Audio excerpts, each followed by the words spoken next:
Hello and welcome back to the Anime Club, the club where we talk about anime that we've been recently watching, viewing and enjoying. Let me know what you've been recently watching and enjoying, and if you've seen what I'm about to talk about, let me know in the comments what you thought about it. Castlevania came up on my radar, I think about a year ago when I saw an edit of it, and I instantly sort of got hooked on the idea of it, just even the aesthetic of it, the locations, the buildings. I'm a big fan.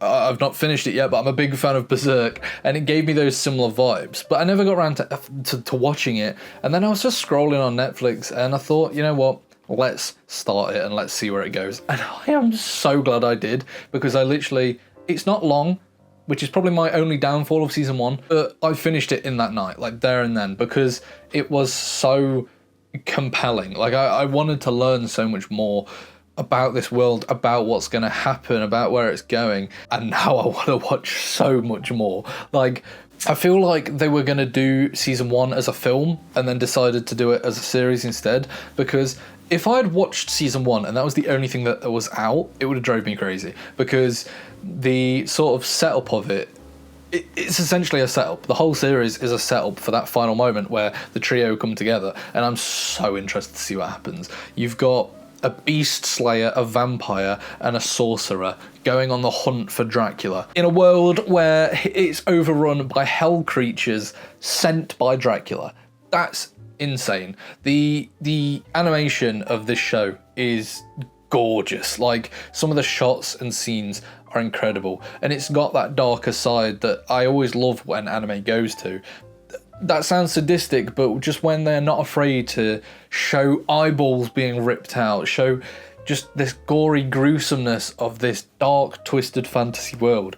And I love that it goes to that place, and I can't wait to see where else it goes. Alongside that, the animation of the fight scenes, oh my god.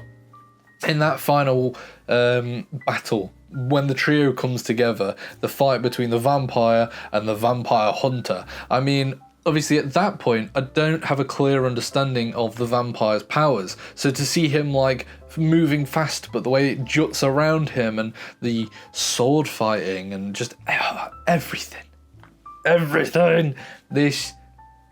I can already tell from season 1 that this is going to be something special and I'm going to love, and I can't wait to watch. I think there's 4 seasons, and then I think there's a spin-off show. Let me know if the spin-off show is any good, or if I should, and when I should watch it, if it's worth it. But yeah, this is a journey that I'm so excited to go on. The characters are already very intriguing to me. I love the designs of them. The voice acting. I've spent the first episode going, the last bit, because that's when Trevor gets introduced. When he speaks in that second episode, I was like, I'm sure I know you from somewhere. And then I was like, oh my god, it's the guy from The Hobbit. That's probably disrespecting to him because he's a legend, but just that, when it clicked, I was like, oh my god. And the rest of the cast is absolutely stacked as well. So there will probably not be very long until I've watched the next season, because this is incredible. I genuinely believe this is going to be something special that I get very, very hooked on. But let me know, what did you think of Castlevania if you have seen it? And I will see you next time on the Anime Club.